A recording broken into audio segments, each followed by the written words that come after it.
Al-faidatul ula, faedah yang pertama. Faedah yang pertama, ayat 33. Afara'aital ladzi tawalla.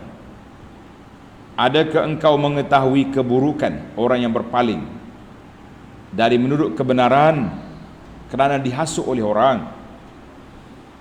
Ayat ini, kata ulama tadabbur, hadza al-istikhbar afara'aita. Apa pandangan kamu? Mung tahu ke tidak?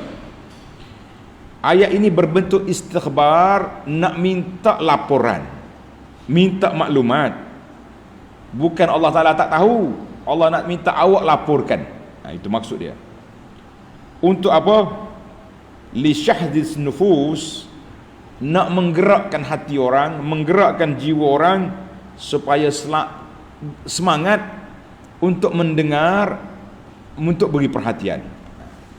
Biasanya ayat guna afara'aita itu nak cuit hati pendengar, buka telinga, celek mata, dengar baik-baik. Itu maksud dia. Itu bukan kata Tuhan nak suruh kita bagi tahu sebab dia tak tahu. Nak supaya kita ambil perhatian. Ini dipanggil uslubul Quran. Kita pun tuan-tuan, kalau kita ceramah dengan ni anak-anak kita ni, alhamdulillah di pondok kita ni, setiap hari Isnin malam Selasa kita buat latihan syarahan, latihan berkhutbah, supaya pelajar-pelajar PhD ni keluar, dia ada cara, ada keberanian untuk duduk di hadapan menyampaikan ilmu sekadar ilmu yang dia ada. Ini latihan. Jadi kita kena belajar uslub. Bila kita nak bercakap, nak suruh orang ambil perhatian kita, tuan-tuan, tahu ke tidak cerita? Dia percelek. Ustaz nak cakap apa? Tahu dah ke awak tak lagi? Bagi kita cerita. Mana ambil perhatian dia panggil. Itu ayat ini Tuhan nak panggil istikhbar, minta maklumat supaya kamu celek mata untuk nak dengar. Ini uslub gaya Quran. Yang kedua, Allah Ta'ala sebut am lam yunabba bima fi suhufi Musa. Atau belumkah ia diterima, diberitahu akan apa yang terkandung dalam risalah Nabi Musa? Yaqtadi annal munabba'a bidzalika. Ayat ini mengandungi makna bila kita maklumkan satu perkara, orang itu dah tahu pun, dia tahu, mu kena tahulah. Dalam kitab Nabi Musa, dalam kitab Ibrahim, mu kena beriman kepada dia bahawa sudah ada maklumat ini, sudah ada. Maknanya kalaulah ada dalam Quran, itu menunjukkan kebersamaan min mishkatin wahidah, daripada sumber yang satu. Taurat, suhuf mari daripada Allah, Al-Quran juga daripada Allah. Nazala min indillah, turun dari sisi Allah. Bermakna kamu kena tahu tiga-tiga kitab ini menetapkan satu hukum. Apa dia? Tiga perkara, tiga usul. Tulis, tiga usul. Usul yang pertama, alla tazir waziratun wizra ukhra. Dosa orang lain tak boleh ditanggung oleh orang lain. Usul yang kedua, wa allaisa lil insani illa ma sa'a. Kita tak boleh ambil pahala kecuali apa yang kita usahakan. Dua. Yang ketiga, wa anna sa'yahu sawfa yura. Bahawa usaha yang kita buat, kita akan diperlihatkan, kita akan tengok di akhirat, dan kita akan dibalas. Jadi kita kena ingatlah, dia panggil usul. Tiga usul ini kita kena sedar bahawa dosa orang lain tak ditanggung orang lain. Yang kedua, kita hanya menerima usaha yang kita buat. Usul yang ketiga, hari balasan itu, iaitulah beriman dengan al-wa'd wal wa'id, al-thawabi wal iqab. Kita kena beriman dengan adanya janji baik, ada janji seksa, adanya dosa, adanya pahala. Jadi ini ayat ini, tiga kitab sama, suhuf, Taurat, Quran, sama dia punya maklumat dalam tiga isu ini, dalam tiga kitab yang diturunkan oleh Allah Azza wa Jalla. Karena itu kata di para ulama pengkaji, dia kata ayat ini, amlam yunabba ini, anna aktsara hadhihi suhuf, kebanyakannya suhuf-suhuf Taurat ini, amsalun wa mawa'iz. Isi kandungan dia kebanyakannya nasihat-nasihat, bandingan-bandingan dalam tuanya. Dalam Quran ada semua. Ada nasihat, ada bandingan, ada hukum, ada hukum hakam. Ini beza Al-Quran dengan kitab yang dahulu. Al-Quran lengkap kitabnya dalam semua sudut kehidupan. Dan ayat ini juga mengatakan bahawa kitab-kitab yang diturunkan daripada Allah itu jelas, dianya mempunyai min mishkatin wahidah, daripada sumber yang satu, Allah Ta'ala, tidak bercanggah. Baik, kita berpindah kepada yang ketiga. Alla taziru waziratun wizra ukhra, dosa orang lain tidak ditanggung oleh orang lain.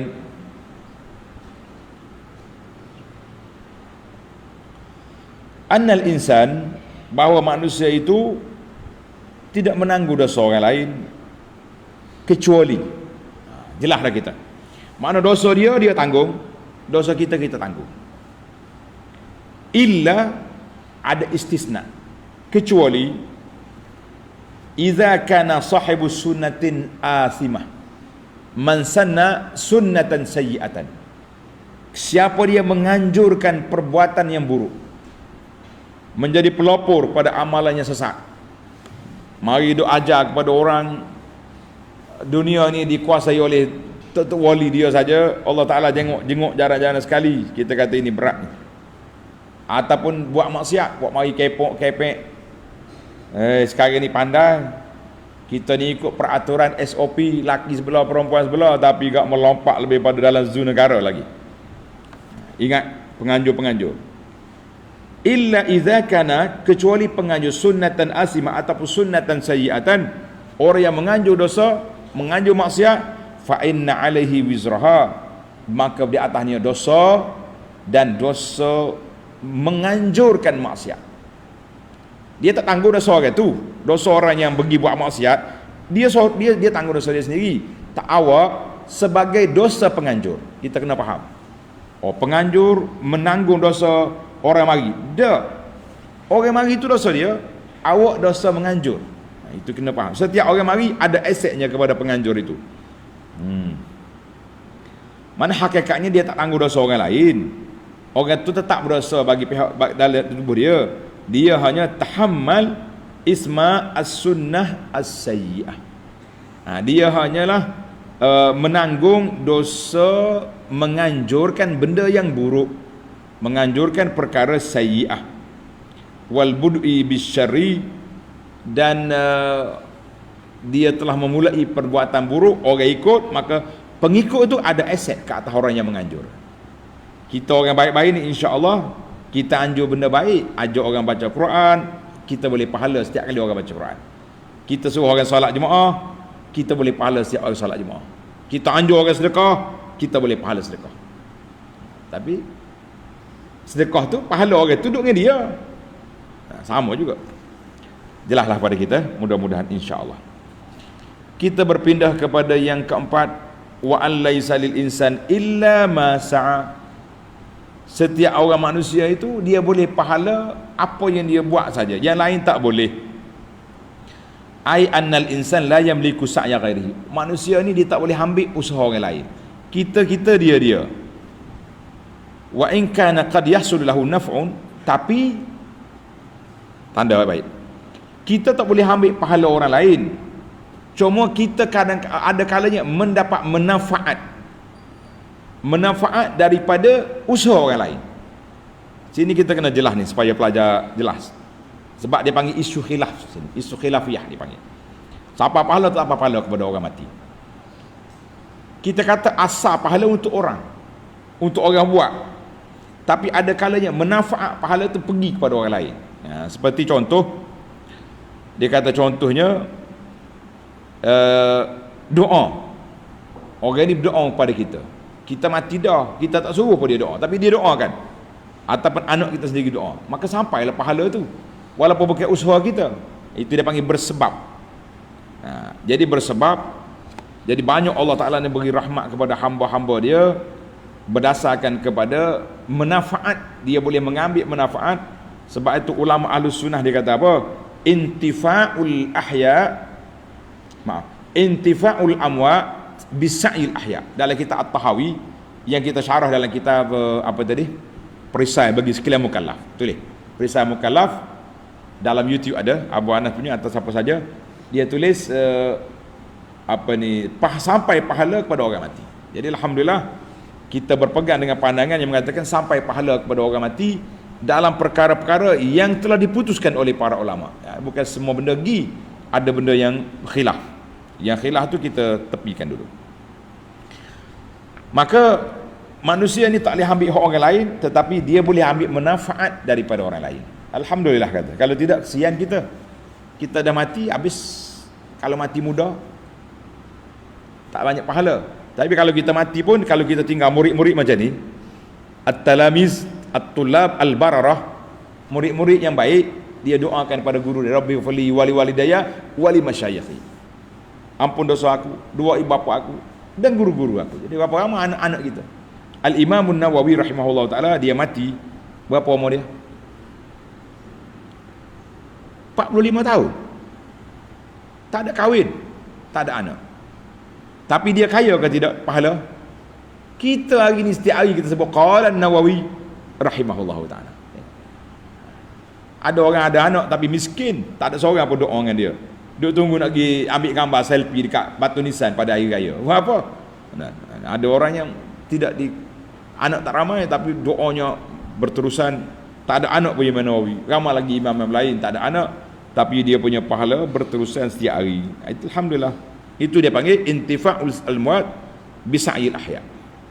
Tapi sebenarnya itu usaha dia. Usaha dia tinggal ilmu, tinggal kitab orang baca. Usaha kita tinggal anak-anak yang saleh, tinggalkan kawan-kawan yang baik, tinggalkan murid-murid yang berkhidmat. Jadi usaha juga tu. Anak kira ya, termasuk dalam usaha. Maka kerana itulah timbul satu perbahasan, dia panggil isu perbincangan akademik. Kata di para ulama, tanda ulama kata ni, dia kata dalam Al-Iklil fi Istinbat At-Tanzil, As-Suyuti dia kata apa? Istadalla bihi, ayat ini, wa an laisa al-insan illa ma sa'a, istadalla bihi Syafi'i. Imam Syafi'i sendiri mengatakan bahawa thawabal qiraah, pahala baca Quran itu la yalhaqul mayyit, tak sampai ke orang mati. Imam Syafi'i, kita ni mazhab Syafi'i, tapi Imam Syafi'i kata tak apa pahala. Dia kata sampai ni ulama kemudian macam mazhab Syafi'iyah ni kata sampai. Dengar sikit ulasan daripada Ibnu Katsir tentang pandangan Imam Syafi'i. Dia kata apa? Wa min hadhil ayatil karimati, daripada ayat yang mulia ini, istanbata Syafi'i rahimahullah wa man ittaba'ahu, dan pengikut Imam Syafi'i, annal qira'ata, bahawasanya bacaan Quran itu la yasilu ihda'u sawabiha ilal mauta, tak sampai pahala ke orang mati. Li'annahu laisa min amalihim wala kasbihim, bukan usaha dia, bukan perbuatan dia, untuk orang lain baca. Walihadza lam yandub ilahi Rasulullah, kerana itu Nabi SAW tidak menggalakkan, menganjurkan umat dia suruh baca Quran sedekah ke orang mati. Tak ada riwayat Nabi pergi kubur baca, tak ada. Ada di kalangan riwayat lain orang kemudian buat. Ini pandangan Imam Syafi'i. Allahu akbar. Wala yunqal dzalika an ahadin minas sahabah, sahabat pun tak ada juga riwayat. Walau kana khairan la sabaquna ilaih.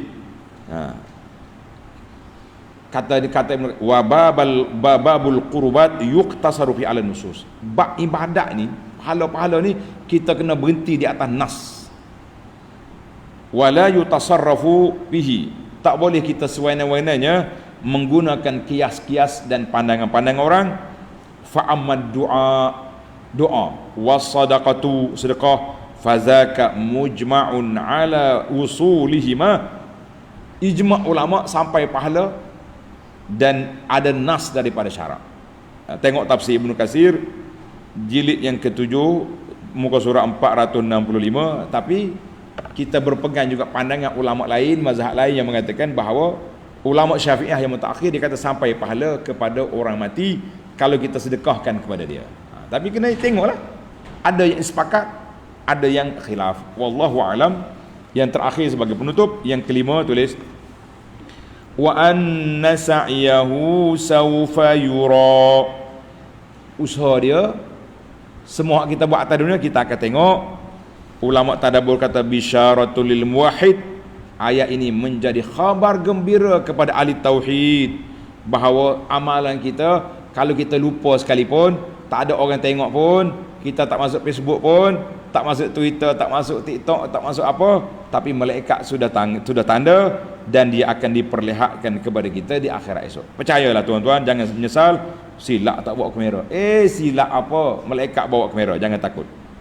Summa yujzahul jaza'al awfa, kemudian Allah Ta'ala akan balas kepada kita dengan balasan yang lengkap, yang sempurna.